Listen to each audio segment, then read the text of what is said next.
I'm good, thank you. Great to see you. I think Ambika Ben is just logging on, actually.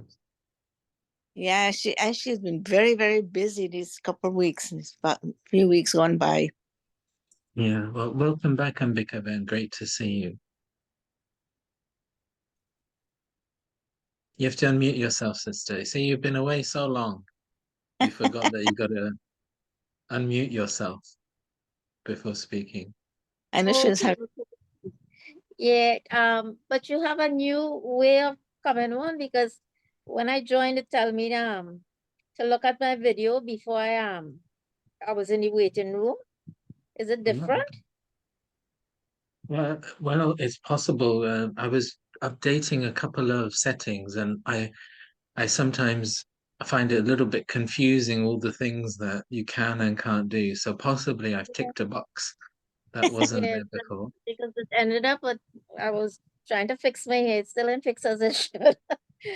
But how have you been, brother? Okay, I see. It must be something to do with video. Okay, yeah, I'll take another look at that. Yeah, great. We've been good. Everything has Yeah. been good here. Yeah, we're enjoying. We've been through a cold patch here, and I don't think anything as cold as Lynette Ben's Wow. Oh, really? But experience. we were not bad here. It's the other states. They were really, really bad. The I like mean, Maine, East Coast, the upper East Coast, it was horrible. 100 degrees below. It was bad.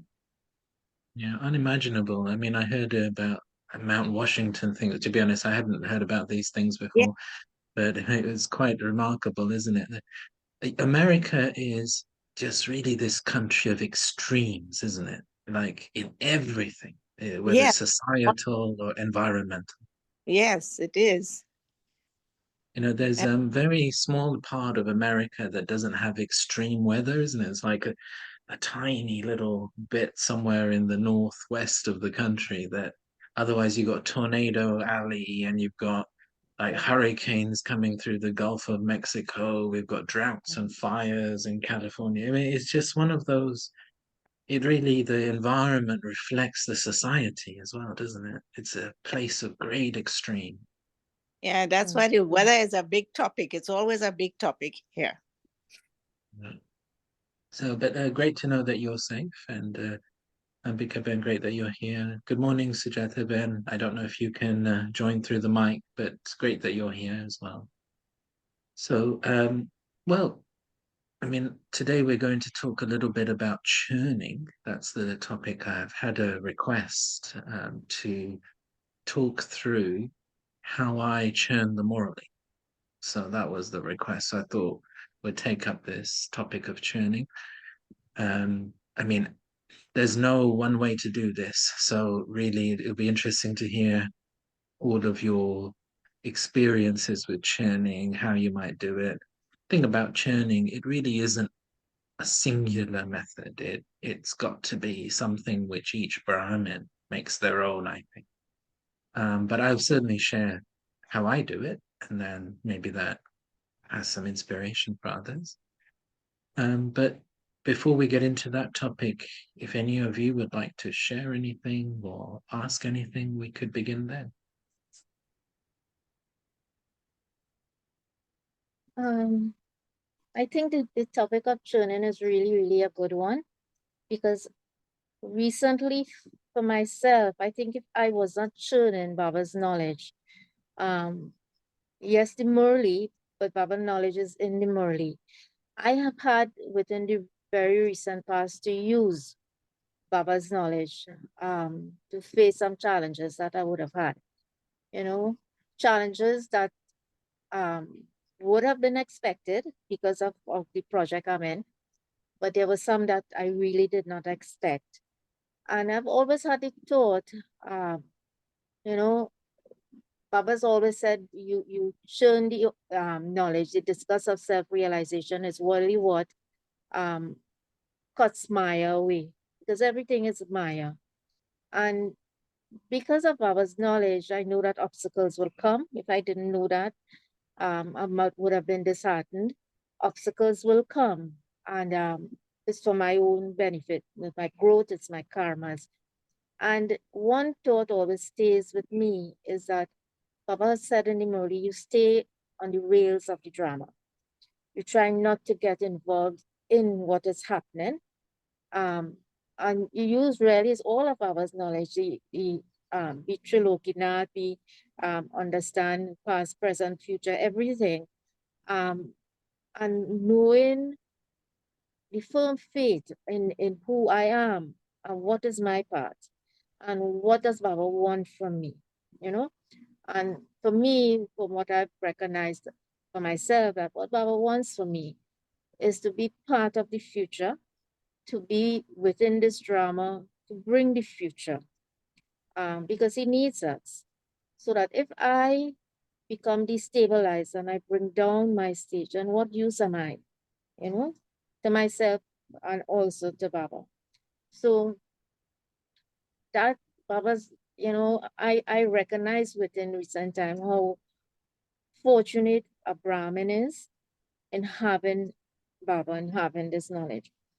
But one of the things I've had to wrestle with is that I think even before coming and recognizing Baba, I always had this I don't know, not inferiority, but this thing of feeling that I need to do on my own. And even when I used to pray, I will not ask Baba. I will not say I need this, I want this or so, right? I will ask Baba to bless me. That's about it. I would normally ask. And when I came to Baba and Baba tell us we no longer beggars. We were beggars from copper age going forward. And we should not beg. What I found one of the days, which in very recent time, is that I actually had to beg Baba. And I felt so badly about it. And I was saying, Baba, I need your help. I need your help. I need to have a result. So in my own journey and in my own self, I'm wondering so much now, whether it's my ego also is getting into the way, and whether or not I'm going back into begging, asking Baba, I need this, or, it's not that I need anything physically, but I needed Baba's support more than ever. Because at one point I felt I didn't have support, and I needed him to give me the guidance of what it is and to clear. And today's Murli, Baba was saying, sometimes we go through difficulty, diseases and stuff, and we wish to leave.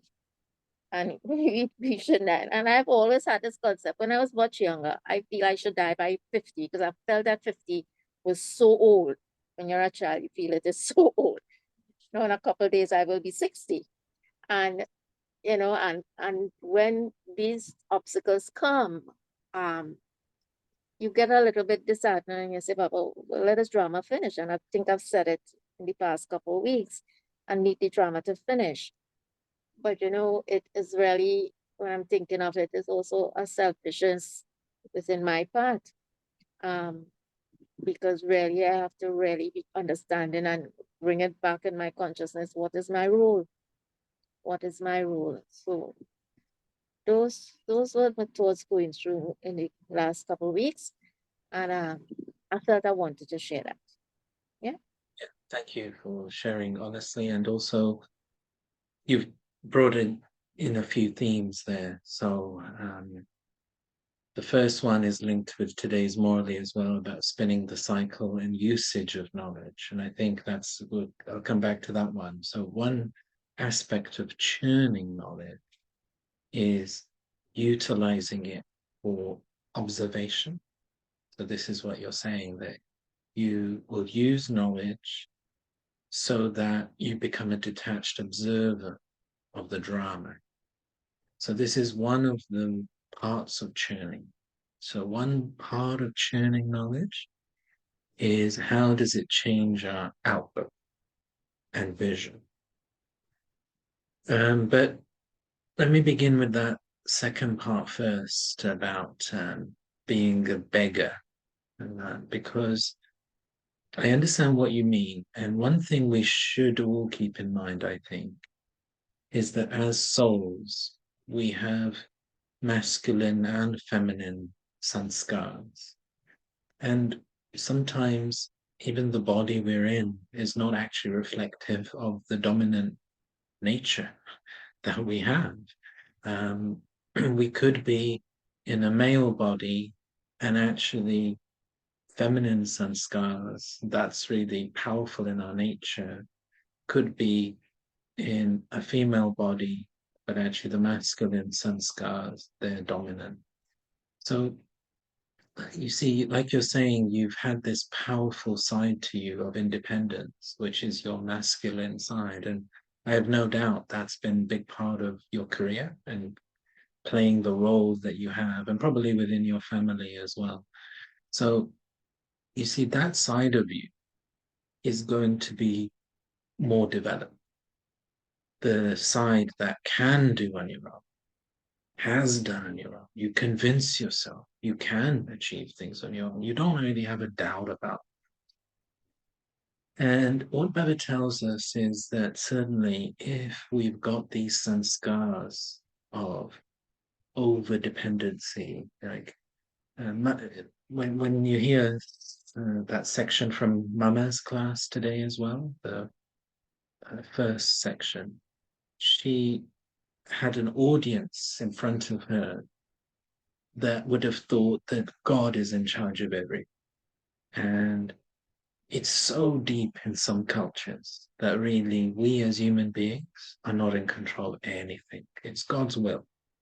And it can be so, so deep that if you look, I noted the difference between Baba's language and Mama's language, that Baba rarely blames us as human beings. He usually says that Ravan made you misfortunate and Ravan did this. So Baba doesn't blame us. This is Ravan's fault. But Mama was, well, God improves our fortune. And who is responsible for bringing our fortune down? It's myself. And so she is emphasized, because what she's spotting is if you just say again, it's Ravan, to a group that's got the mentality that they haven't got any agency, they haven't got any control of anything, actually it doesn't help them. So for that audience, she is emphasizing that it's personal responsibility here plays a big role. You have to be a godly student and you have to make a difference to your future. So in you, what you're saying is that that side's very well developed. But then what we also hear in the Morali is this narrative of Shiv Baba being the beloved, being the guide. He is Ram and you are the Sita. And that is the other side of our personality, the feminine. Now, we've all come out of balance with different virtues. So what we call a weakness is you often a virtue out of balance. Anything that's too much becomes a weakness. For example, if we are independent, that's good. And we become too independent, that anything with we're generous, great. Too generous, and so anything where the two is in front, you'll see that's become a weakness. And quite often, whoever you meet, it's actually their virtue that's become their weakness. And so what Baba teaches us is how to balance everything. He says you've got to move from virtues to divine virtue. And that transition requires the 8 powers. So what's missing from our virtues is the 8 powers. So he introduces that. What's missing from the virtues is the knowledge. So he gives us Gyan and Yoga. And he says, right, let's bring back into your virtue the other sides. So if we're very independent in our nature, so I am as well. And we could see why, because we would have been dependent in previous lives. We would have been maybe forced to be dependent. Then we get let down. Everything becomes a mess. So we say to ourselves, I'm not going to trust anyone again. I'm going to do this on my own. And also, society, we might be in bodies where society suppresses us. So we're going to fight against that situation. So we will have these sanskars where we've seen that dependency is not good, and how much sorrow has been created because we were dependent in the Iron Age. I mean, literally every birth. This is why Baba says in the Iron Age there's no happiness. It's like the droppings of a crow, meaning it's temporary. It always results in sorrow. So one of our defensive mechanisms is going to be independence. And then what Baba says is you've got this other side to you too. You are the Sitas of this one Ram. And I am always Ram. And that forces us to be Sita, the dependent, the one who is married to Ram. So Baba says you're going to have to practice all relationships with me. You're going to need to be vulnerable at times with me as well. You have to be Sita. And Brother Jagdish used to talk about this because particularly for brothers, so when he was giving classes to brothers, this can be a challenge. And one of the big qualities of Brahma Baba was his ability to step out of the masculine, where, I mean, if you think about it, how many 55-year-old millionaire men do you know who were scholars of religion and had built millionaire businesses, powerful families, would be willing to surrender their intellect the way Brahma Baba did? He was mentioning this morning that it wasn't just him, there were others. There was about 8 fathers who surrendered their entire families, like Brahma Baba did. For example, Daddy Chandramani's father, Dada Ratan Chand, the entire family, the entire property, just like Brahma Baba. Daddy Shantamani's father. So there were a few of them like that. And, when you're a man after a certain age, most of them don't listen to anyone. Like they're the boss of the family and society, and then they've been so successful. So why should they listen to anyone? And Shiv Baba came and said to Brahma, you now have to surrender to me. You now have to follow me. And Brahma Baba had this ability, and we hear it in the Murlis, to be the child again, to be the wife. So, when you get that narrative, we've been hearing those Murlis recently, that Shiv Baba saying, I have to come, and it's this Brahma that's your mother. I adopt this wife, and then I adopt all of you. Now, that must have been quite awkward for Brahma, right? To be the mother, to be the wife. He's been the male, the dominant figure, the business leader in a male-dominated society. And here Shiv Baba is saying, no, you have to be the wife. You have to be the mother. Because one side would have been over-empowered, right? Because that's the birth. And so Shiv Baba is empowering the other side. And so we have this thing, don't we, of all relationships. And this is part of our journey. So you're not begging, actually. That's something different. That's to do with the sanskars of bhakti. But you are a knowledgeful soul, so there's no question that you would be begging in that way. But what this is you getting used to sharing your vulnerabilities with another soul, in this case, Shiv Baba. And so Baba says you don't need to do it with anyone else. You had enough of doing this with human beings. You've done it for so many births. You're not going to do it again with another human being. But there's one soul where he exists to empower. So as we share our vulnerabilities with Baba, then Baba is there to help us out. And he sees that there's part of us that has that humility. That actually, no, we're not able. Yes, we've got to do a lot, but yet we're not able to do it all on our own. So he said on Monday that you've got this triple engine, Shiv Baba, Brahma Baba, and Mama. And that's what he's meaning, that you can't climb this mountain on your own.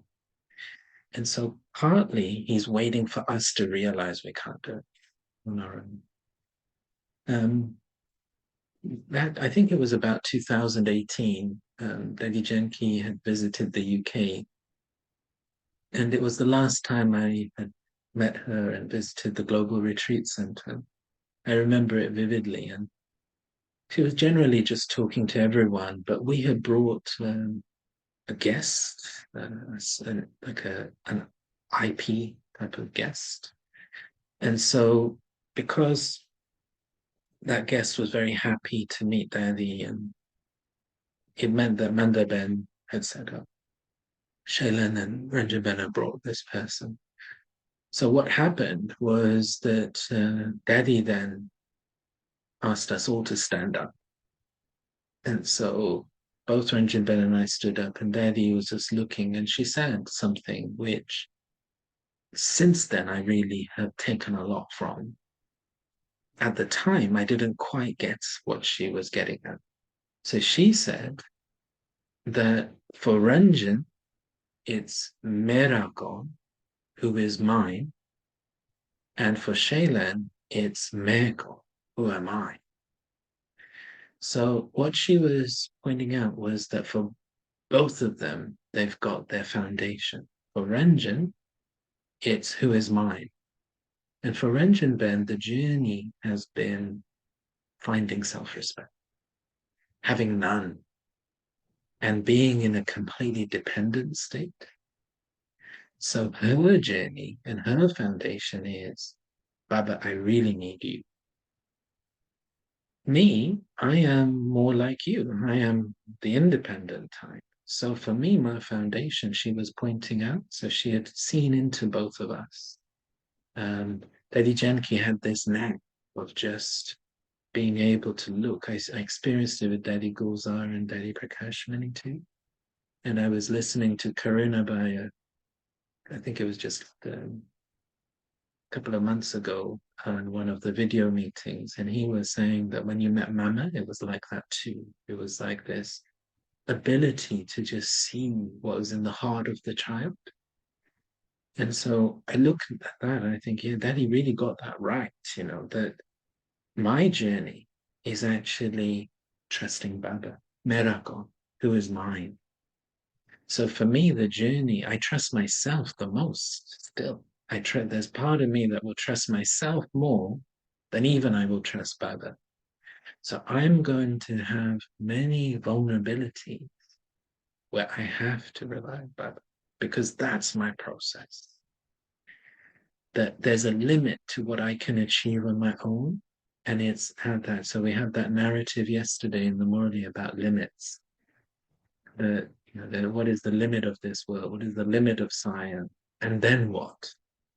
So this is also part of us understanding our limit. And that's what makes us humble. That we say, okay, I will do this much, but this is my limit. Now, Baba, I need you to do that rest. And that's not begging. That's the relationship.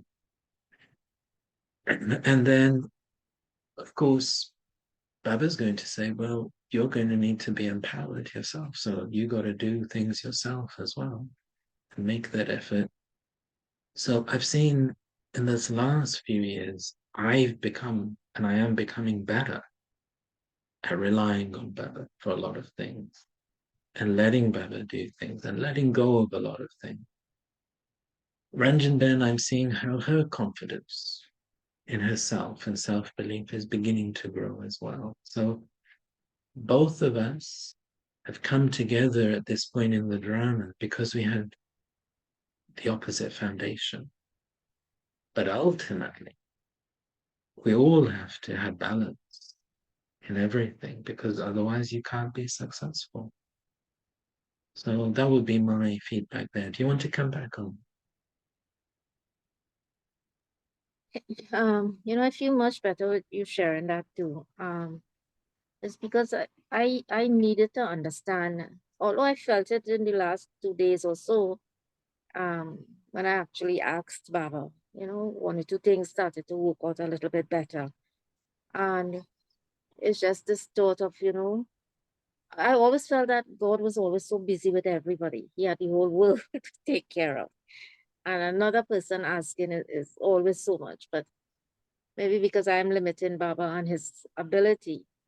But I think I really, at this point in my life, I really have to depend a little bit more. And recognizing, and I guess giving Baba that respect, that what he's about. Because, as you're saying that, and I'm also thinking that, why has Baba come? Why has Baba come at this time? Why am I one that, I use the term selected, but we're saying in the drama to be a Brahmin. Why am I a Brahmin? And it's really looking at my bigger part. And the project that I'm in with this the building is really, and I have to put it again to Baba, what it is I want it for, and not to move away from that aim. And Baba's always say it has to be a pure thought. So it's really for service. I really want it for that. And that's when in the last couple of days I've asked Baba, but this is what, to remind myself, this is what I want it for. And I remember in one of your training, a class, Chit Chat, he said you ask for certain things, like even with your home and with doing this Chit Chat. And when it has to happen, it will happen. You put it out there, and when it has to happen. One of my things I lack also is patience. Sometimes I think it's a bit better, and then I realize I still have to work on patience as well. So I guess as I am tuning while this chit chat is happening, is also recognizing that things will happen as it has to happen, and as you rightly say, I have to make the necessary effort on my part, do what I have to do, not sit back, and it will unfold. It will unfold, and it's really letting go. I also turn a lot where time is concerned, and you're seeing what is happening in the world. And sometimes when I into my ways, that is pull back myself and I tell myself, what am I spending my time in? Baba talks about this time being so precious. So that's when I am able to put the full stop. I don't do it immediately. It's becoming a little bit better with the recent time. But I think in the last couple of weeks, I did not pass fully. I had the waste thoughts. I think I might have passed near 80% because at 20% I needed to work on. But again, back, it's this journey, and I think within myself is what was able to bring me in the last couple of days. What it is necessary, what I need to do. It's just this ego of thinking the begging part. It's something that I needed to resolve within myself. But I feel a lot better. I feel a lot First of better. all, congratulations on passing 80%. That sounds great. Great progress. So let's not undermine that. And then secondly, you're right about patience. And what we got to keep on are the spectacles of knowledge. And the more that I look through my third eye, I'm continuing to increase in my understanding of the rhythms of life, the rhythms of the drama. So the more that we sit stable in the soul and concentrate on Baba, of course, and it's this practice of going into the depth of the ocean of knowledge, and then so spending time with the mind and intellect outside of the drama, just with Baba and the soul world. If you have both of those things, you begin to notice the rhythm of time and the rhythm of life, the rhythm that's flowing through nature and society. So I feel I'm becoming more aware of how these rhythms flow. And you see, there's a vibration running through the whole of the universe. And what you've got is we sometimes are thinking out of rhythm. So when something has to happen, it happens at a particular rhythm at a particular time. If a particular thing has a season, you will just see that during that season, that will grow more quickly. Other things, you have to plant them before the season and you wait for that season, and then something grows and something develops. We see this even on a cyclic level, like there would have been bits and pieces, lots of science over the centuries, right? But until it became the season of science towards the end of the Iron Age, it never really flowed this way. And now you can't get away from technology. You can't get away from science. It dominates everything. Because once something is in a season, but that was the season for Bhakti, wasn't it? So many religions were being established and things. But again, once a new religion is established, it's like a season. After a while, it just grows, doesn't it? After a while, because the season comes through. So you have to understand how the drama's seasons are flowing. And this will be the same on our day-to-day life. So there will be a moment, like we have to catch the sound of when it's the right flow of energy to introduce something into our families, into our work, into our personal lives. There'll be like flows and seasons. So my experience is that over time, I'm getting better at discerning not only that I have the thought and then let's make it happen, or let's be patient and wait for it to happen, but also discerning what is the season to do what. And all of that will then require patience. So this might be a season of having to action something that's been in the pipeline for a while and problem solve and not create any more thoughts. So it might be the season of that. So we've got to understand the rhythm of everything. Then what Baba he began the morally with today, I've been teaching since the morning, so I've not been not able to record today's class yet. I will record it later. Is he begins the morally today by saying that Baba has yoga with every child sitting in one place. And he doesn't forget any child the whole day. So, Brahma Baba would be, even in those days, was having yoga for all the children. Shiv Baba saying, I'm not the one who forgets you. Shiv Baba saying, I remember you as a child every day, all day. And it's actually you who forget me. And that's why you don't feel me present as you could. And there's that image that Baba refers to from Bhakti of the gopis, each having their own Krishna. So they had this experience that they were individual dancing with Krishna.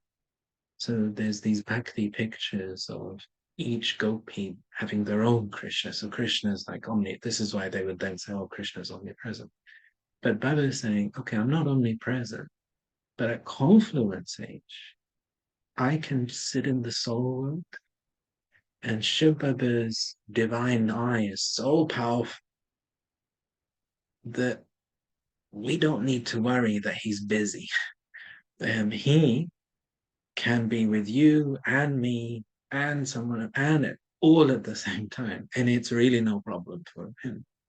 So there's this projection of the key to divine experiences that he holds, where as the seed of the tree, he's simultaneously connected with all souls of the tree, all at the same time.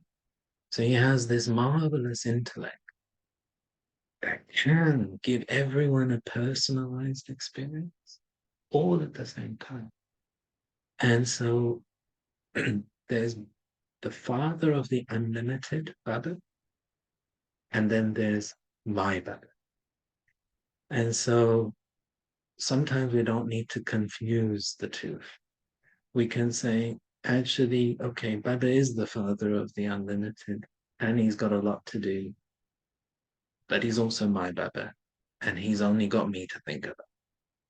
And so it's both of these things. What you'll find if you do the exercise yoga, physical exercise yoga, is that yoga, and I think actually most exercises anyway, they're partly push and partly pull. You know, like you do some sort of yoga routine and they'll have you stretching up to the sun and then bowing down to the earth, and then you'll be twisting to the right and twisting to the, because the idea is you're pushing one way, you're pulling the other way, and that's actually how you create health within the body. And it's similar with our circulation. I was participating in a project with some researchers in the summer, and what they were making me do was exercise firstly. So then the blood rushes to my organs, so the blood goes inside the body. And then they were making me heat up. So then the blood rushes to the skin and comes on the outside. And what they were explaining is this friction creates health in my arteries. Otherwise, the older we get, the arteries become stiff. But if you have a combination, you exercise and then you go into heat, it will cause your blood to flow inside and then flow outside, which helps your arteries. So nature works like this. And it seems like soul works like this.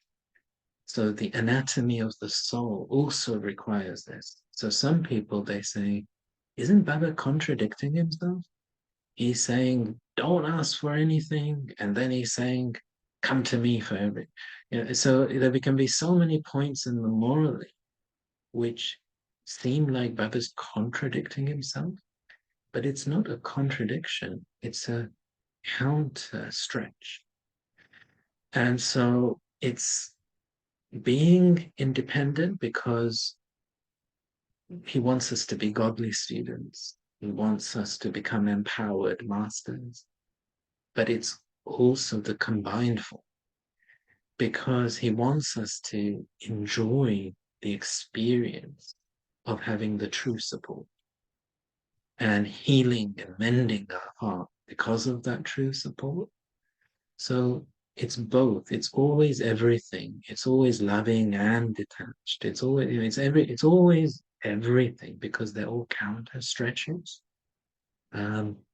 Yes, we've got to be patient, but then we've got to be passionate. You know, it's always both for everything. We've got to be tolerant and we've got to be able to face things. And we've got to be able to do everything all the time. And that's what creates divine virtues. So I think the anatomy of the soul requires counter stretches. And that's why Baba gets us to do this. And there was, again, this evening, I'll record the board messages into English as well.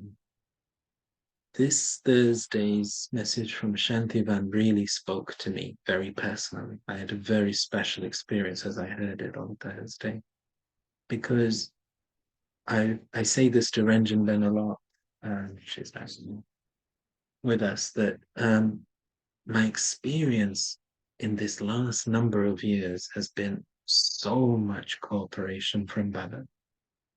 And I've learned, it's my journey of letting go, relying on Baba more, getting that combined form, and using that relationship more and more.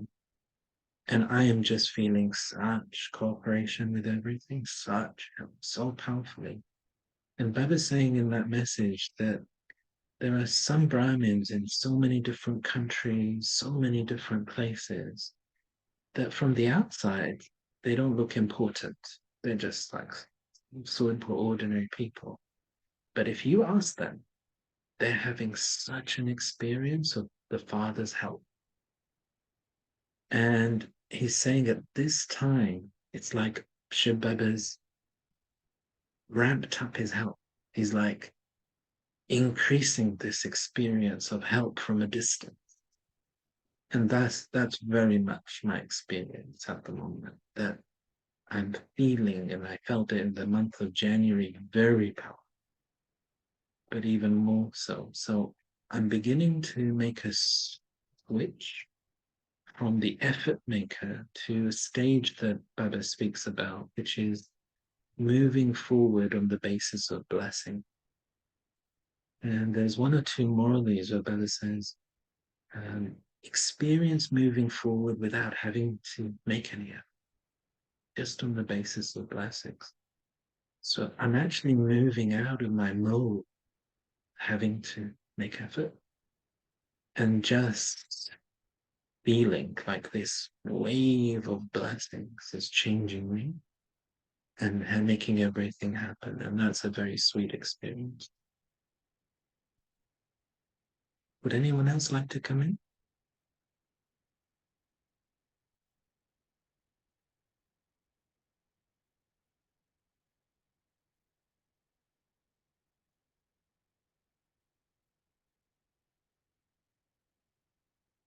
So everyone content?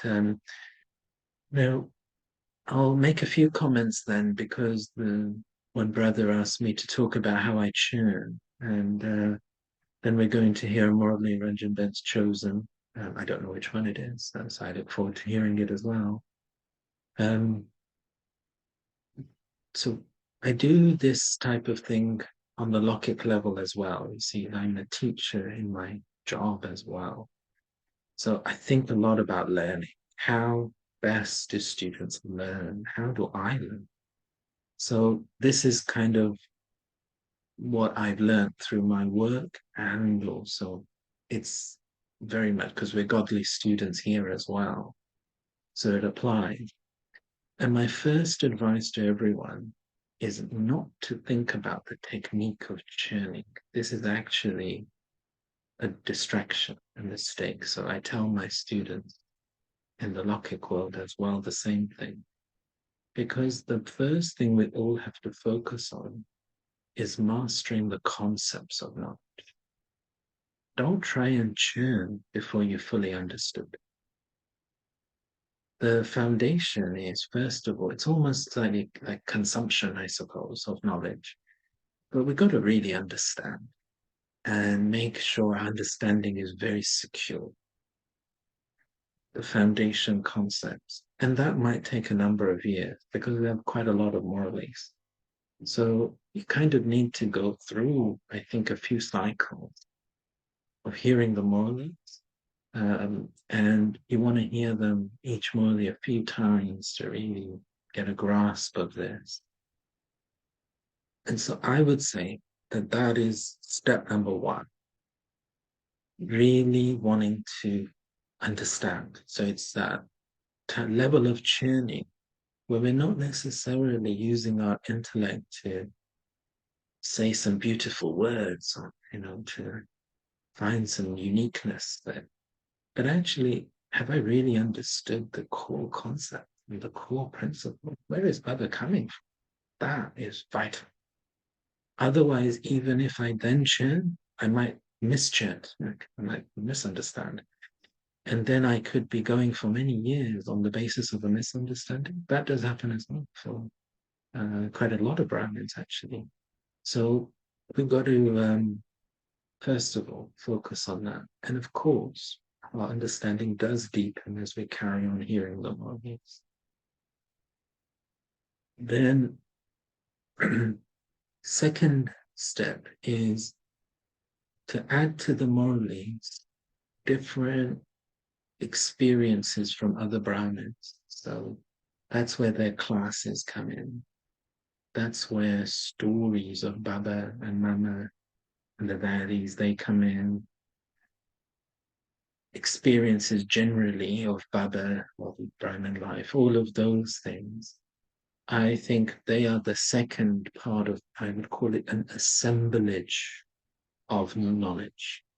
So we need the Morals, and I always say to everyone, focus on the Morals, okay? Sometimes Brahmins like to listen to classes more than the Morals, but I'd like to encourage everyone to not give up to the Morals too quickly. Carry on reading the Morals, hearing the Morals each day. And even if you struggle with it to start with, you'll get there. So the classes are then to complement the understandings of the Morals, and they add some richness sometimes. And I hope you find in my classes, experiences that Daddy Yankee shared, stories that she shared, that illustrate. Daddy Yankee was always really good at telling stories that illustrate the points. So storytelling is also vital for understanding. It's not just theoretical concepts. So that would be my second thing. But you're always then verifying back the stories to the model. So it's understanding those themes, those points, and then relating it back again. As that assemblage of knowledge grows, you've got more components to churn with and against. So if you think if you're asking me, see, I've heard these Morals, each one, or read them at least 1,000 times. And then how many Daddy Yankee classes do you think I've heard? I mean, back in the day, I would have heard 4 classes a day from Daddy Yankee. She morning class, then she would give maybe a group class in the morning. And then Ranjan Ben and I used to sort of follow Daddy around. So, then an evening class at someone's house and then another. So, I mean, I've heard thousands of Daddy Yankee's classes. People like Sister Sita, Sister Shanti, they've got a lot of clarity, great contribution, and many other classes. So it's been a period of years, hasn't it? And it's like a good quantity. And then one speciality that Baba's given me is I do tend to remember things I hear. And so particularly, who knew that all those years of listening, I'd remember a lot of the stories Daddy Yankee told. So then I could tell you. But it was, that was meant to be, wasn't it? So you've got the assemblages of these different things, but then you have to make connections.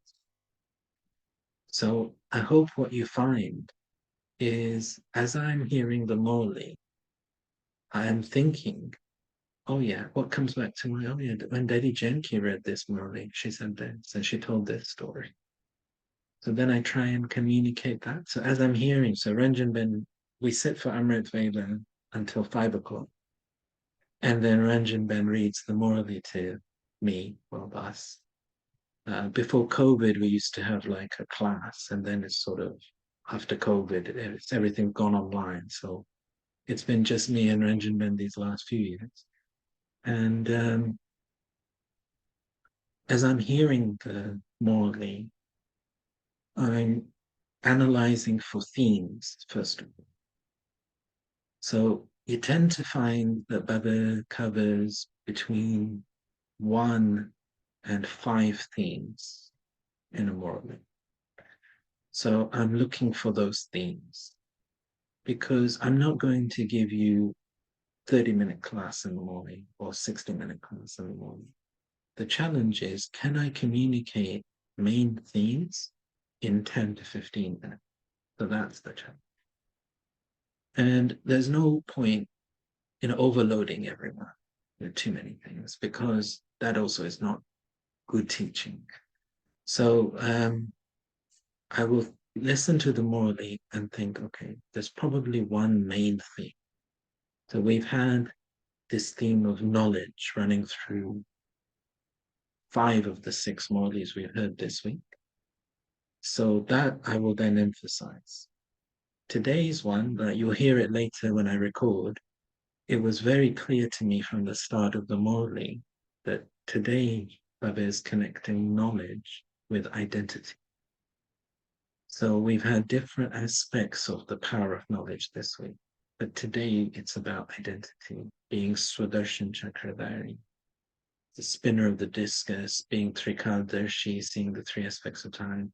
And Baba's very, being very direct with his vision. You are the Raj Rishis. You are the yoga. Right from the start of the morning, it's about identity. How does this knowledge change your sense of self? Who are you? So I'm listening very carefully for what is Baba trying to convey.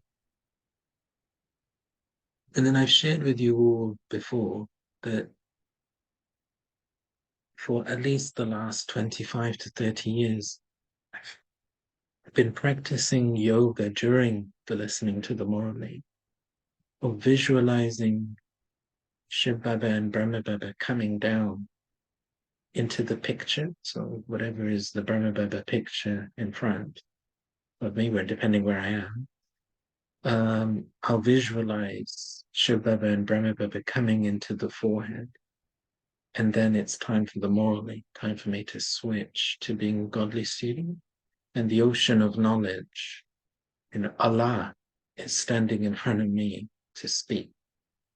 And then the great angel Brahma, the father of humanity, the all-round actor, he's also sharing with me. So I've got both of them. And even if I don't have a picture, I will visualize. And then I've also visualized from time to time being in the history hall. Because many of these morals were spoken in the 1960s. So I might visualize being there. And as I've practiced, it's like something has developed in my third eye, where I can actually feel the way in which Baba says a point. And I think it's helped me. I learned Hindi over the years. I've also listened to all the audio recordings many, many times. So the way, the tone with which these points are said, I've heard them in the tape. And so bringing that understanding of language and then the understanding of the tone and the cassette also into the listening of the morally helps me to understand how Baba would have said this. So when I even just hear someone read the morally, it's become quite intuitive now. How Baba said, where is he coming from? So I try and communicate that because quite often Brahmins, they hear the morally, but it can feel very abstract. Like there's so many points about things that don't really connect, it seems. And for the average person, we don't go into the depth of Hinduism. I'm not Hindu scholars. So a lot of these things are quite unknown to us. So for many Brahmins, connecting with the morally can be a challenge sometimes. So I feel what I must do is communicate why Baba is saying this. Where's he coming from? And I've found over the years that that's becoming clearer and clearer for me as all of these assemblages come together. And then I'll look through, I'll listen through the morally and have a look to see whether there's variations of that same theme. Because Baba will want to take up a theme and come back to it in the morally. He used to say that the waves of the ocean go in and come back again. So that's the way he speaks the morally. He'll introduce a topic, then the wave will go out again, and another wave comes in, so he'll introduce another topic, that wave goes out, and the other wave that was there at the beginning comes back again, and he comes back onto the topic that he introduced a few moments earlier. So I'm listening through the morning for that theme to be back again. And then what is he trying to convey? So a lot of it is that listening and simultaneously analyzing in themes. Then I'm thinking about, are there real world examples that I need to bring in to illustrate something? So yesterday, Baba was talking about a little bit of a complicated concept of infinity, that he was saying this world, this universe is infinite, no one will reach the end. The other worlds are also like that. And that can be a bit complicated, especially if you've not studied these things. So again, I was able to share a little bit of knowledge from where we are in the world of science. And then, we can think about that as just like this never-ending sort of sense of space. Other times, Baba himself might share world examples. And then I'm also recalling other stories that the daddies have shared, daddis have shared, that then again, so stories from the Yankee, which then illustrate those points. I'll bring that in. Or did Daddy Yankee explain some nuance about this point? So it's recording those points and thinking, okay, if I add in that explanation, I think it will become clearer. So in this way, I will try and break down and condense and think about those main messages to give, and then how that should be given, how that all connects. And then I also like to connect it with other morals. So yes, each morally can stand on its own, but then I also like to think, well, are there themes running through the morals, maybe during a week, during a month? And then we can actually remind each other of other morals. Do you remember Baba said this on Sunday? And that also aids the memory recall. So as I'm remembering these other morals, that helps me as well. I get reminded. And also then it helps other Brahmins to make connection between the morals. And so we begin to see, oh yes, that point does. Because on a Sunday might be slightly different language, but actually it's the same point.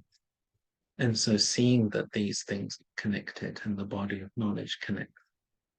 So that's the way in which I will churn each day. And that's how these classes. So by the end of hearing the morally, I've become clear what I'm going to say. And sometimes in between, as Ranjan Ben's reading, I will just verbalize that I think this is the theme and this is what Baba means. And then she might say something and remember something. So then I'll add that in as well into that. If it's something that she's remembered, someone said, or Baba said, or Daddy said, or some story. And then there's the mythology of Hinduism that Baba refers to. So again, it's about just doing a bit of research sometimes. So over the years, just got to know the story. Or if I need to, I will look up the stories and then I can communicate that.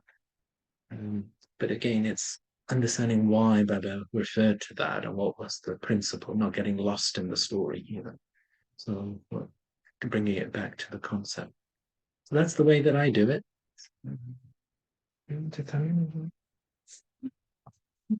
Well, Om Shanti, good morning to all.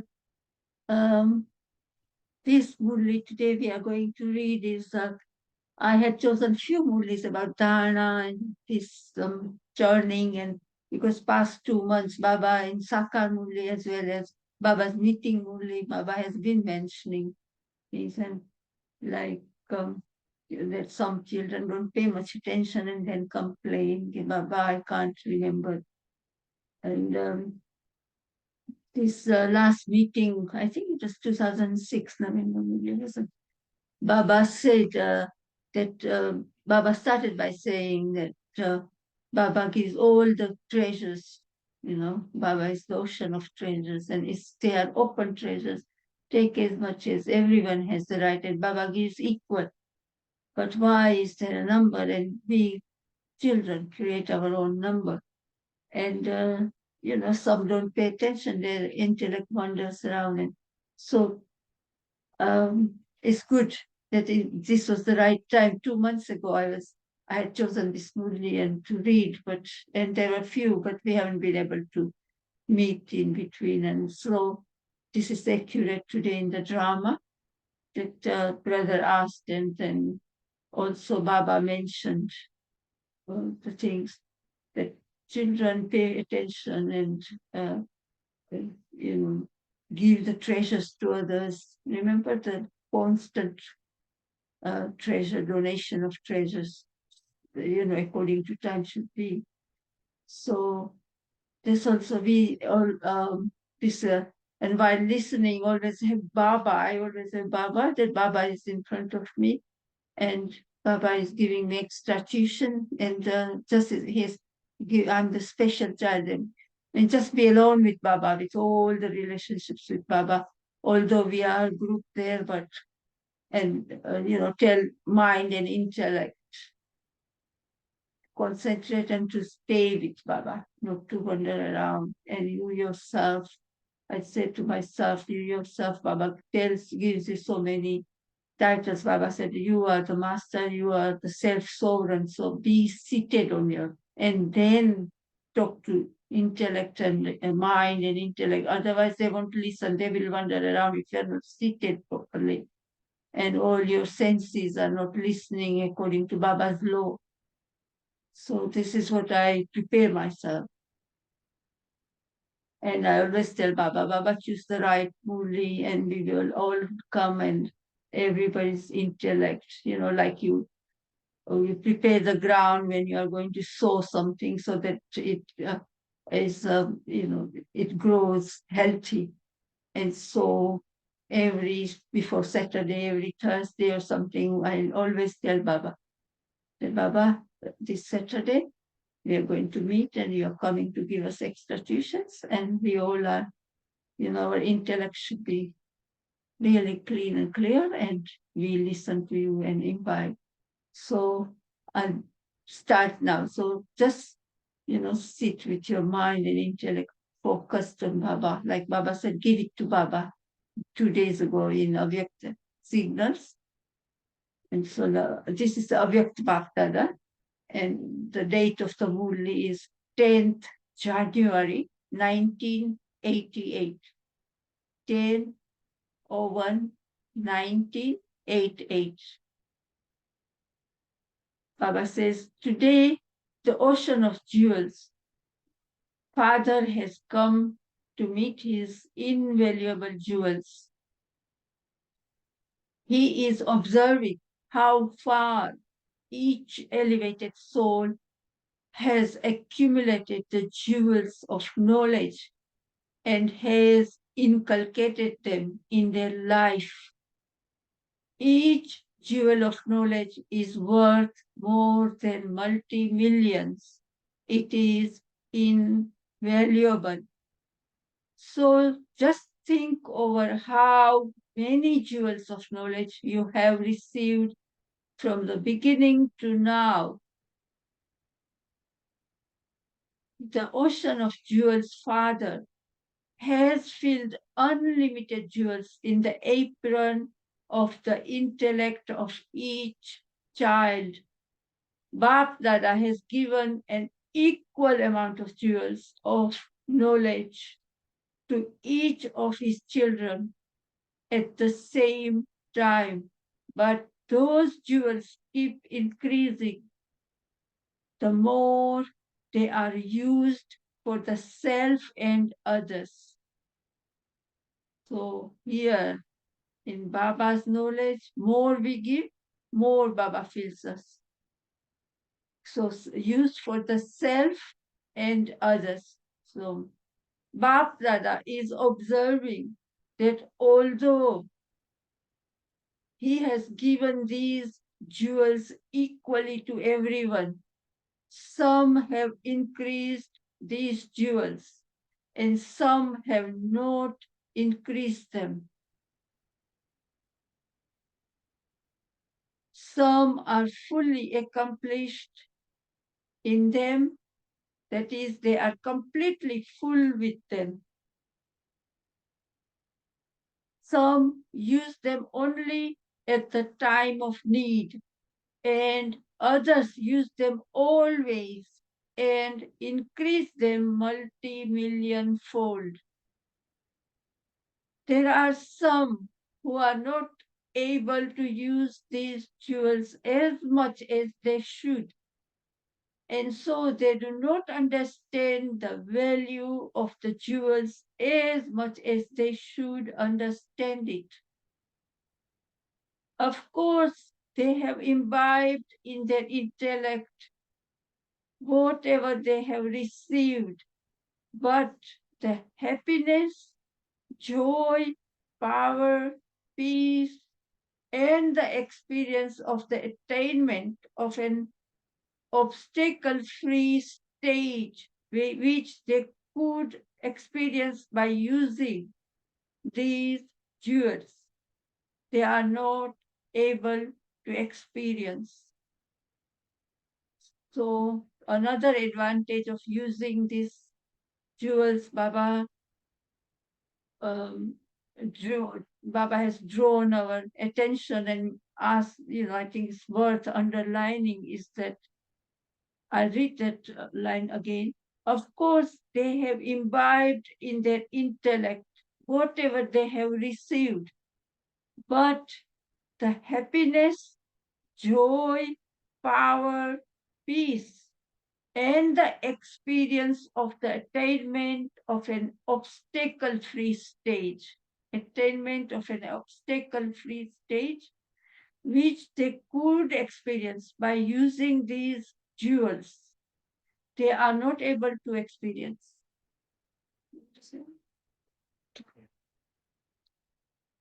What is the reason? The reason is lack of churning power. So the title of this murli is Churning Power. And so Baba is given the reason why there is no experience. The reason is lack of churning power, because to churn means to absorb it in life, to inculcate it. If there is no churning, it means the knowledge is in the intellect only and has not been absorbed or inculcated in the life.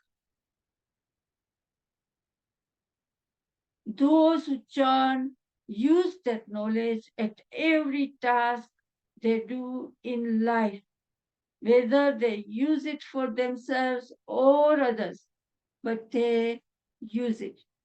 It's like eating food and then but chewing it properly, eating a sensible food, chewing properly, digesting properly, then it will make good quality blood and then go into every vein. In the same way here, Baba is saying churn and inculcate. It's also the human nature to have wisdom to guide others, but not necessarily do it ourselves. And this sanskar becomes a real problem because people in the world are very happy to give you advice, and they themselves are falling apart. And so this is a sanskar of a human being. And so I can remember that once I was reading a morally somewhere, so I was taking a morally class somewhere. I don't remember where. And this sister, she was quite new, and she had come especially.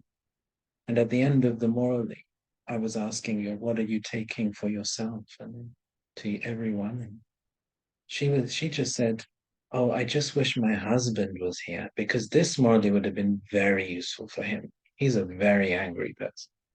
And so this is our habit. You see, we will, even if we're listening to something, our intellect doesn't take it in an introspective way, that I've got to look at myself and use this for myself. But we could just take the knowledge so that we can explain to others, so that we can guide others. And what Baba's saying is that that's actually not the type of churning power that he is being. There's one type of churning where it's just for teaching purposes, but the type of churning he's looking for is how we can become the embodiment of the one. And also that's why Baba says that, but children don't miss the Murli. You know, if you miss Murli, there's always something new. You can understand, you can ask. No matter whatever happens, don't miss the Murli, not a single Murli. Baba always says that, points out. Because you are missing a lot, you are missing Baba's blessings, you are missing Baba every day in the Murli at the end says, Mithe Mithe Bache. When he says, he just doesn't say it, he fills us with those virtues and those sweetness, whatever we lack, and also blessings. This is why Baba says that in the morning, say good morning at Amrit Vela is more important, and at night, good night and checking. And this is why it's important to listen to the Murli every day. And then, you know, like Baba is now explaining that you can't absorb. You know, those who churn use that knowledge in every task they do in life, whether they use it for themselves or others, but they use it. The others just remember in their intellect what they have heard without churning it and making it part of their life. For example, so you have to make it part of your life, Baba says. For example, if someone has wealth and stores it away in a locker or a safe and does not use it at the time of need, then the happiness that one can get from that treasure is not received. There is only the consolation in the mind that, yes, I have this much wealth. That wealth will not increase, nor will there be the experience of real happiness in it. Similarly, if these jewels of knowledge are just stored in the intellect or just repeated in words from the lips, in bracket it says, example, this point is very good, etc. You know, sometimes we say it's a beautiful point, beautiful Murli. So Baba says it's just like a storing in the intellect or just repeated in words from the lips. For example, this point is very good, etc. Then, of course, for a short time, they will have good intoxication due to the consciousness that it was a good point of knowledge. But unless these jewels of knowledge are brought in the life and used in action, they will not give the experience of real joy. Knowledge is compared to jewels. It is also compared to light, and also it is a power. So knowledge is compared to light, jewels, light, and power. This is why if knowledge is not used properly in action, it will not increase and the experience will not come. Everyone can churn these points of knowledge from Baba. When are they a jewel? When are they light? And when are they a power?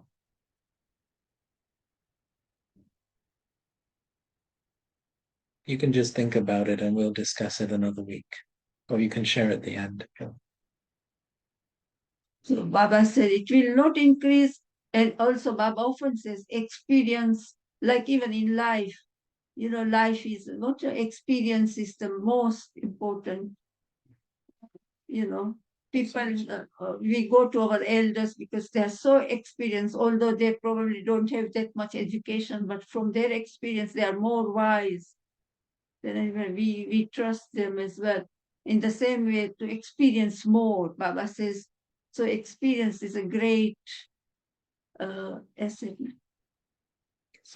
Authority, yeah. Knowledge is a study, Baba says.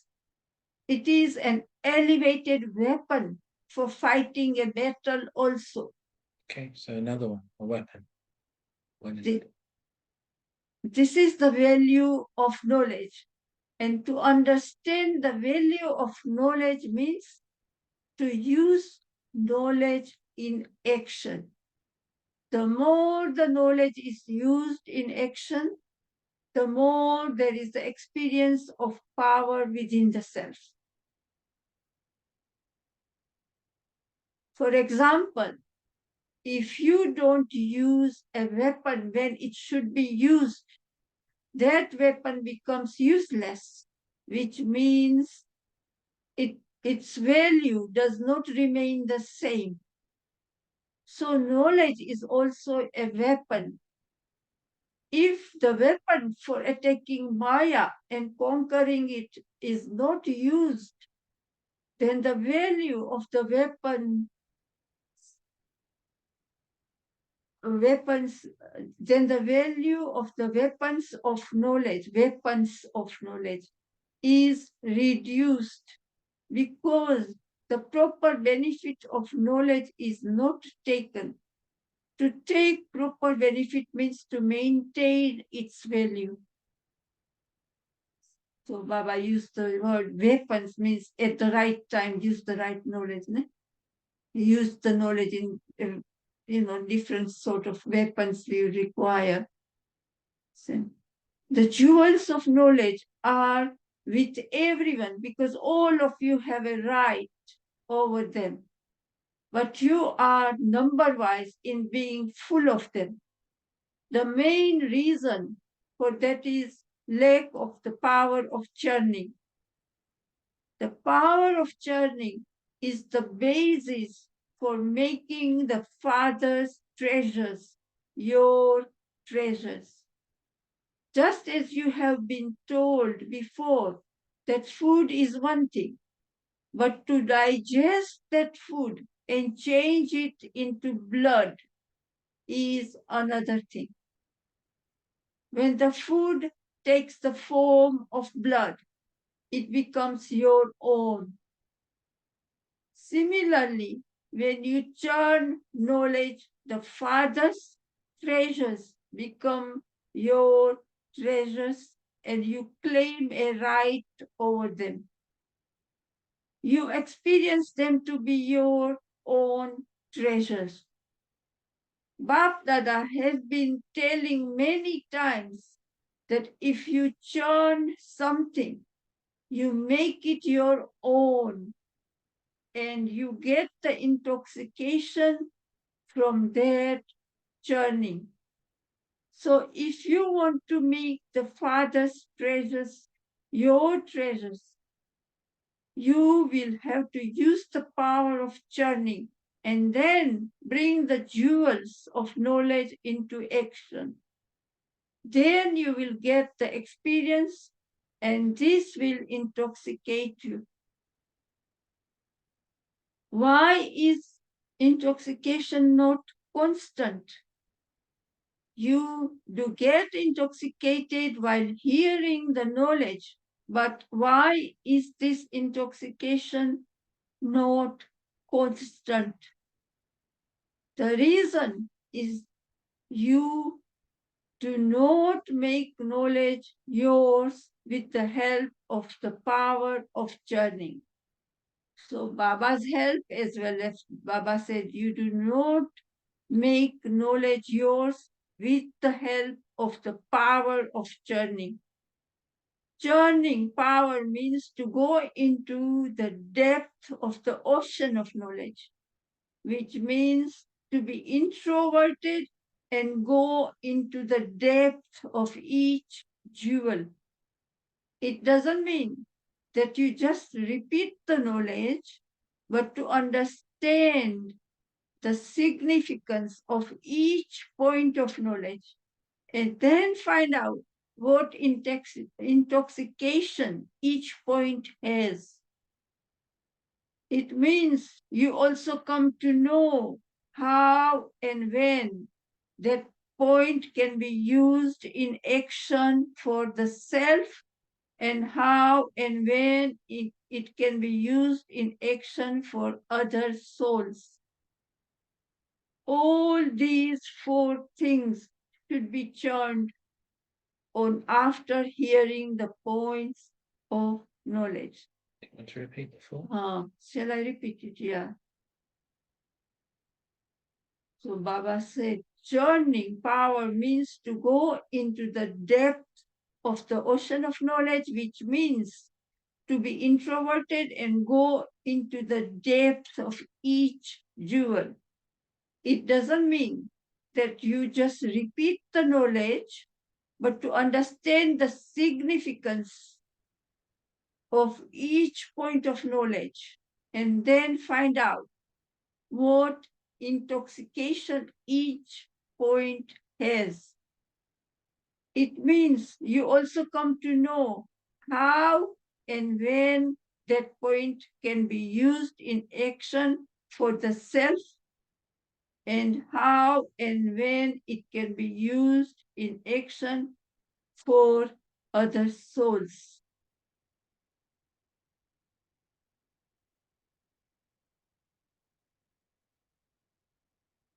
All these four things should be churned on after hearing the points of knowledge. So Baba said to go into the depth of each jewel. And it doesn't mean you just repeat, but you understand the significance and then you find out.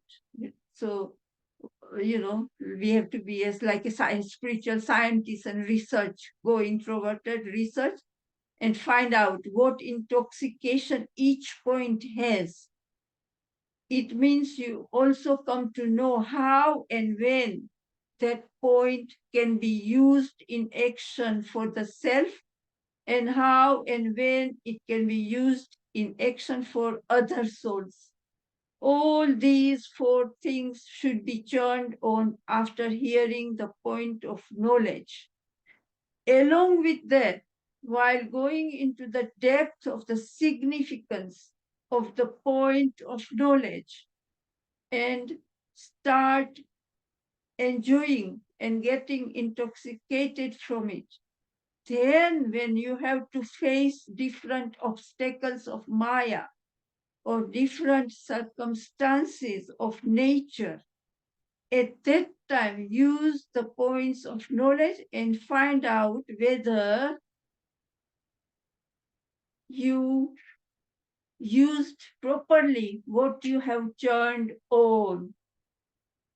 Well, we can see that all these things, nature, like we see, we have this earthquake in Turkey, the war in Ukraine, and the illnesses in everywhere.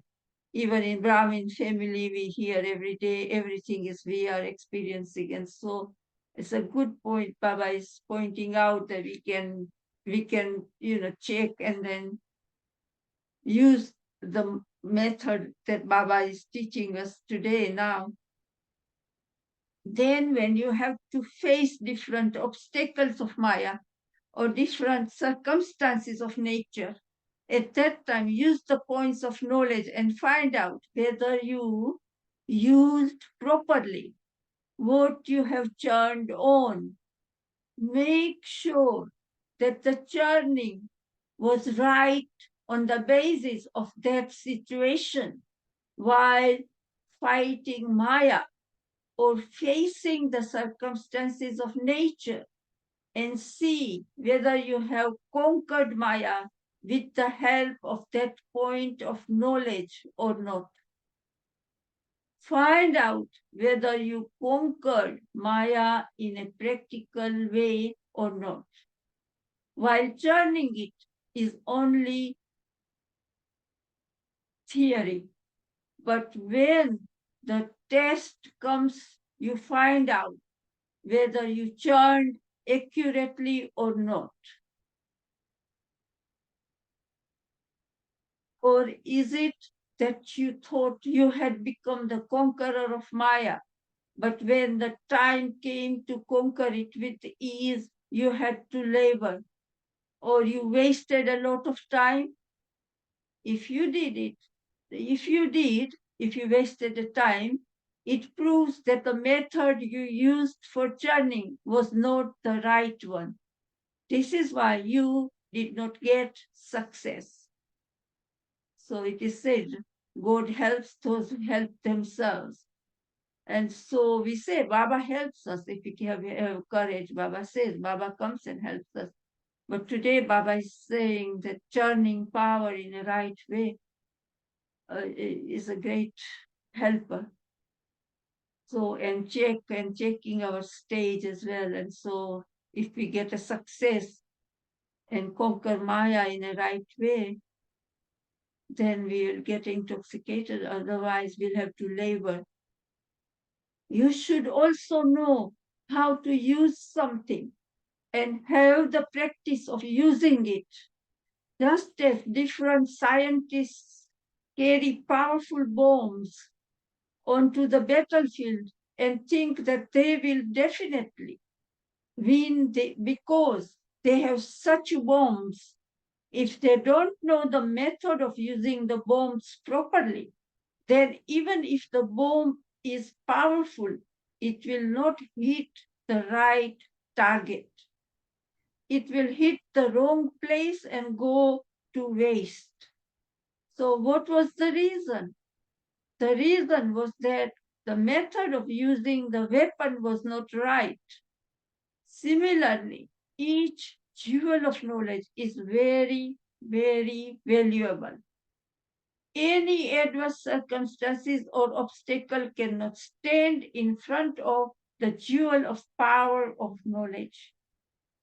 But if there is not success or victory, the reason is that the method used is not accurate. Another thing, if the practice of churning is not done constantly, you cannot use that point of knowledge when needed. So Baba is saying constant churning is required in order that point of knowledge helps you when it is needed. Sometimes you try to use points of knowledge when needed, and sometimes you try to use points all of a sudden without having churned on them before. This is why you get deceived. Carelessness comes in the form of thoughts like, I have knowledge in my intellect and I will be able to use it at the time of need. But Baba says constant practice of churning for a long period is necessary. If one starts trying to remember which point to use at the time of need, which title will he be given? Remember, there is a story about this in the scriptures.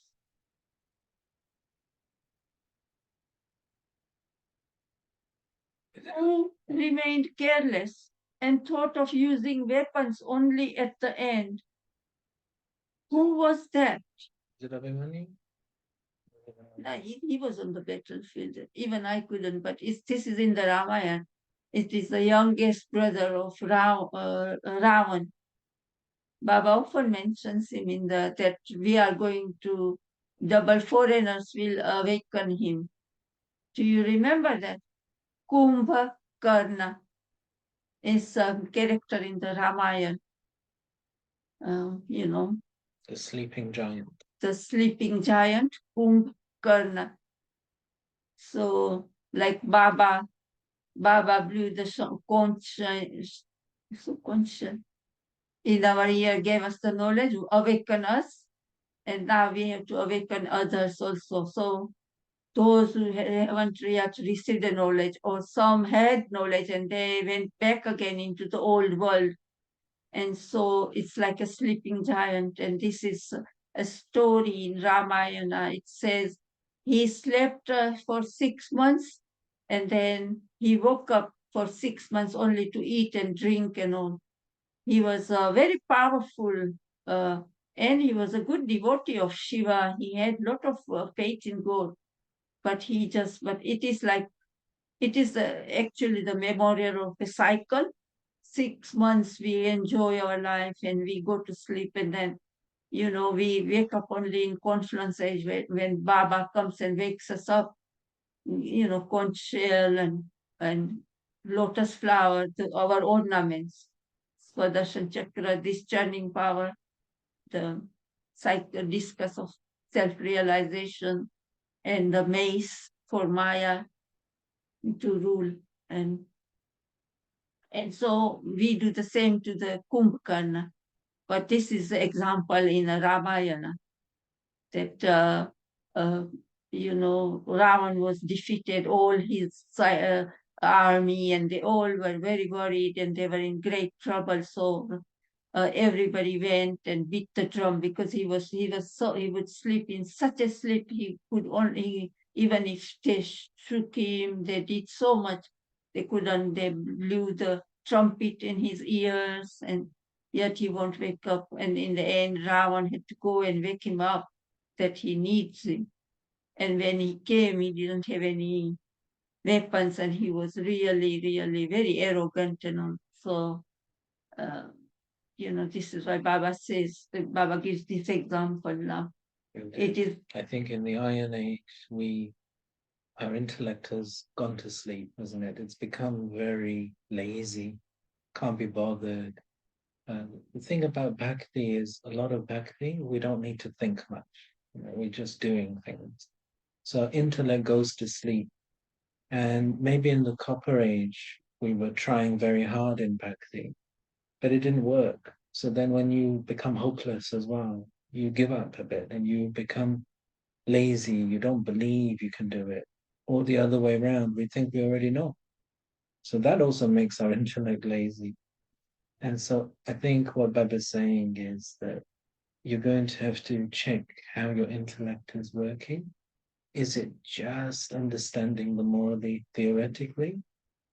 Or do you have the enthusiasm to want to put this into practice throughout the whole day? This is why Baba, above a few lines above, said that carelessness comes in the form of thoughts like so Baba, this title applies to some, Baba is saying, even after taking knowledge, if they have these thoughts like a Kumbhakarna, I have knowledge in my intellect and I will be able to use it at the time of need. But Baba says, but constant practice of churning for a long period is necessary. If one starts trying to remember which point to use at the time of need, which title will he be given? Remember, there is a story about this in the scriptures. Who remained careless and thought of using weapons only at the end? Who was that? Then Baba says, Kumbha, Kumba, Kumbha Karna, Karna. So Karna is like doing, but like he decided to use it at the end. He thought, oh, he'll be all right. But then he was, he was attacked from everywhere and he just fell. He couldn't even defend himself. So Baba just says, carelessness did Kumbha Karna, that is sleeping giant. Double foreigners may not know this story, What carelessness did Kumbhakarna show? He said, let them come. We will conquer them when they come. Yeah, he told all those who his Ravan first sent his son, his all the army, lot of generals, everybody went to wake him up, but he wouldn't. He would give this answer like Baba said, let them come, he said. We will conquer when they come. So to say everything will be okay and not to prepare beforehand is carelessness. This carelessness is deceptive. This is why day by day keep on increasing the power of churning more and more. Whatever you hear in the revised course Sakar Murlis or in the Avyakt Murlis, you should churn on that. Every day you hear different points. So churn every day on different points and increase your power of churning.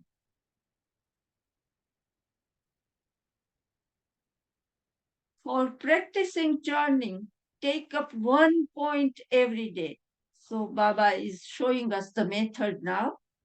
For practicing churning, take up 1 point every day. Imbibe it. And then churn that on the basis of the 4 things mentioned earlier. Remember now, I read it 2, 3, 4 times. Check every jewel, value it, use it. Use it on the self and other souls at the right time. So, Baba mentioned earlier, practice with this method in every action, whether you are performing a physical, ordinary action or performing the actions of godly service. The whole day, your churning should continue. Even if doing lokic business or working in an office or serving in a center, the moment you find your intellect is free, increase the practice of churning. There are many tasks in which you don't have to use your intellect much. You can think of something else while you perform that task. Actually, there is very little activity in which you have to pay full attention. You can think of other things at the same time. If you note in your routine, when you get such occasions, you will find there are many in a day when you don't need to use your intellect in the task you are doing. There is no need to find time to do the extra work of churning. This is not necessary. You can churn while performing actions, while walking, etc. If you get some time to be in solitude, it is very good. At that time, you can go into the depth and clarify further some point.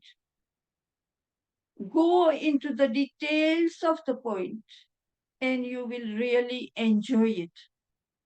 But first, become the embodiment of the point. Get the experience of its intoxication and then go into the expansion. Then you will not become bored. Otherwise, if you just keep on repeating points, you will lose interest. You repeat one point and then you don't know how to spin the cycle. Some don't know how to experience the stage. So they just repeat golden age, silver age, copper, etc. Repetition of the cycle takes 5 minutes and then the point is over and they don't know what to do next. That many births, this much duration, so much lifespan, etc. Finished. The point is over. But to become Swadarsan Chakradhari means the spinner of the discus of self-realization. Swa, S-W-A-R, Swa Darshan, D-A-R-S-H-A-N, means to visualize the self. Chakradhari, spin in the cycle. Chakradhari. So it is the swastika, and you put yourself in the cycle. Means to experience a knowledgeful, powerful stage. It means to go into the depth of the points and get intoxicated from them, and to understand the significance of the secret. In this way, you should practice for every point. Baba mentioned only about spinning the cycle, but in this way, you should churn every point. You do not need to churn for only 1 hour a day, but keep churning at the different times throughout the whole day. Whenever you get some time, make your intellect practice churning. Churning will keep your intellect busy and free, and it will become easy for you to conquer Maya automatically. Maya will go away on seeing you busy. No need to allow Maya to come and then fight with Maya and get defeated or be victorious. This is a very slow speed of effort. And little ants is a very slow ant-like effort. Now is the time to make fast effort. So this was in 1988. But now it should be even much faster. And so now is the time to make fast effort. It is time to fly. Therefore, keep your intellect busy in churning. So did you hear how to churn and practice it? If you know how to churn, the power of churning will make it easy for you to experience a merged state of remembrance. So did you hear how to churn and practice it? Then Baba says, if you know how to churn, the power of churning will make it easy for you to experience a merged stage of remembrance. So I think few months ago, we read the Murli of this 6th of January 1988. 4 days before that, Baba spoke, because a lot of children said, Baba, we understand about relationships and we understand knowledge, but why do I forget? And so when we sometime we'll try and revise that again. But Baba is reminding us that this power of churning will make it easy for you to experience a merged stage of remembrance. So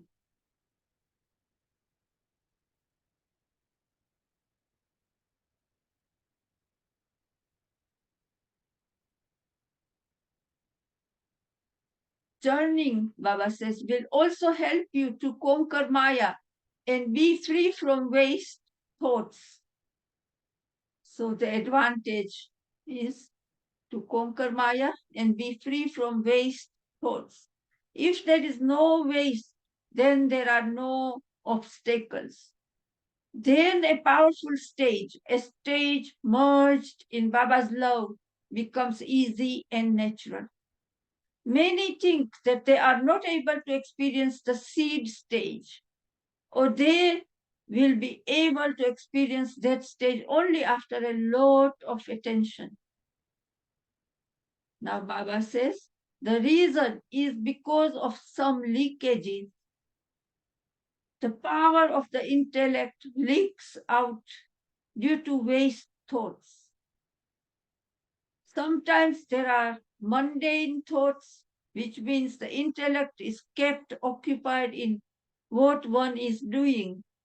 This is called mundane, ordinary thinking. While performing mundane actions, the thoughts should not be mundane. But if there isn't churning in the intellect thinks of just those mundane things, and then you feel happy in a way and tell yourself, well, I didn't commit any sins or have waste thoughts. I didn't give sorrow to anyone.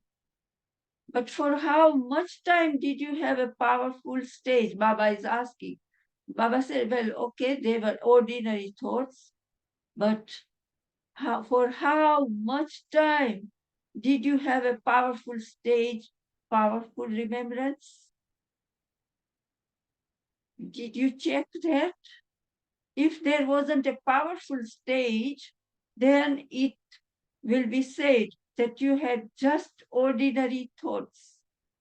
You did perform karma, but didn't become a karma yogi, a yogi in action. And this is why you must experience either the experience of churning or being merged in Baba's love. Even while performing mundane actions, both of these stages are the basis of doing powerful service also. Those who churn because they have the practice of churning are also able to attain whatever stage they want to attain. If the link is proper, there will be no leakage. And because there won't be leakage, you will be able to get the experience you want. The angelic stage, the seed stage, etc. You will be able to experience these stages easily. Why will it be easy? If knowledge is remembered well and churned well, then the bestower of knowledge is also remembered automatically. So these three things will help us. You will be able to experience all the stages, like whatever you wish, angelic or seed stage or any other. Baba says, why will it be easy? If knowledge is remembered well and churned well, then the bestower of knowledge is also remembered automatically. So, did you understand how to churn? Baba had said in the past he would say more about churning, because on this, like I said, this is the 10th January 1988 Murli, and on the 6th January 1988, 4 days before that, some Baba's children said, Baba, but why do I find your remembrance so difficult? And in this, Baba must have said about churning, and Baba is reminding. And Baba said that if you do this, then your remembrance is automatic, is easy Raj Yoga. So if knowledge is remembered well and churned well, then the bestower of knowledge is also remembered automatically. So did you understand how to churn? Baba had said in the past, he would say more about churning. If you want to conquer the obstacles of Maya forever and become victorious forever, the basis of that is the power of churning. Is it easy or difficult? Baba is asking us all, is it easy or difficult? So now Baba is giving us love and remembrance and blessings. So we also accept those blessings, and then we'll give remembrance to Baba and remember Baba for. So now Baba says to catch Baba's blessings.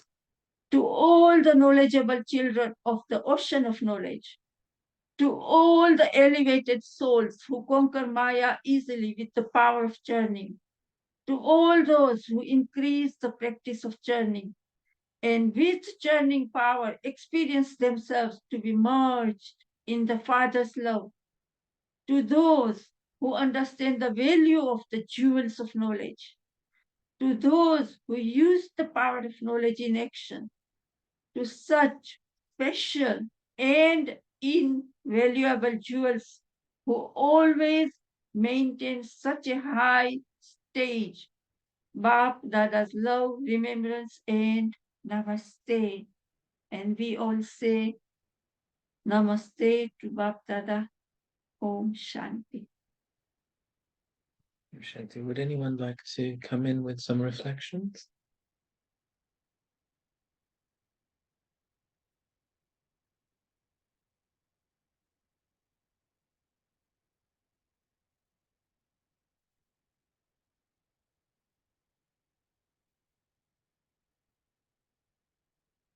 No, quite a clear morally today. So we've covered a lot of ground today in terms of relationships with Baba and then the power of churning.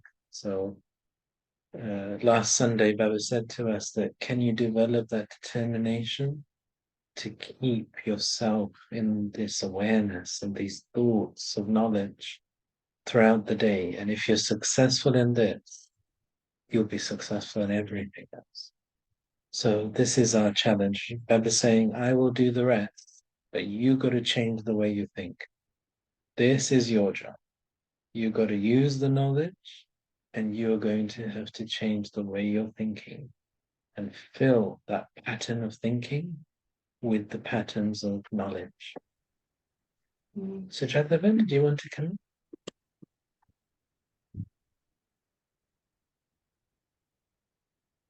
Maria Ben?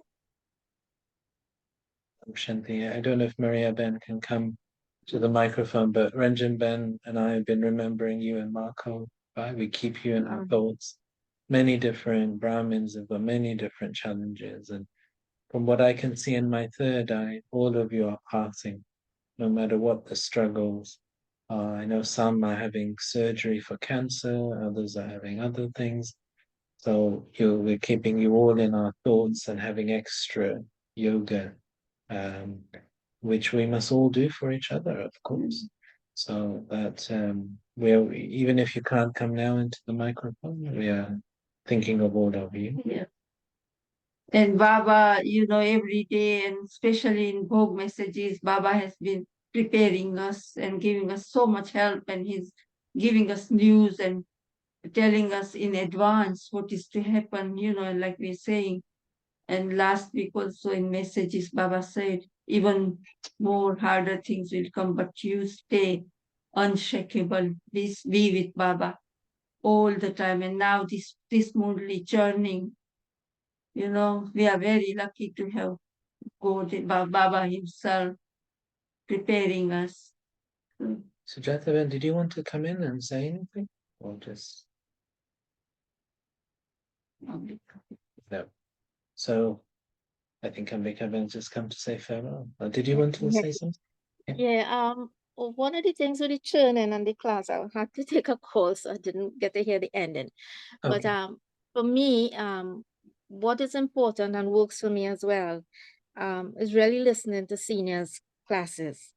And just shortly, recently, Surya Bai did a class, and very powerful class. And he talks about in the ending with the what will happen, how terrible destruction will be. But one of the yuktis that he gave, and for those who didn't, it's a class that was done for double foreigners. It would have been done last week, I think. He said he always gave yuktis, and this yukti he was saying it was to remind ourselves and to write. He says every day for 21 days that we write 21 times, I am Master Almighty and fearless soul. So that we bring that so deep into the consciousness so that whatever we are going through, understand that we have that power and who we are, reminding ourselves. you know, but it is a very good class, you know, to listen to with Suryabai. Okay. I like Suryabhai's classes because they're all about how we should think, aren't they? Yeah, an That, experience, you know. yeah, So I like to listen to him. I really do. yeah, me Yeah. too. So it's all about using knowledge, change how we think, change our outlook, change our awareness. That's what Baba wants us to do. So let's all work on that this week. And next week is Baba's video morning. So we'll meet again in a couple of weeks. Next week is Shivratri, Shiv Jayanti. So Have a great week, everyone, and greetings to Happy those of you. Valentine's Day. Yeah. Yeah. Thank you so much. Bye. You're welcome, Shanti. And those of you on YouTube, Shanti.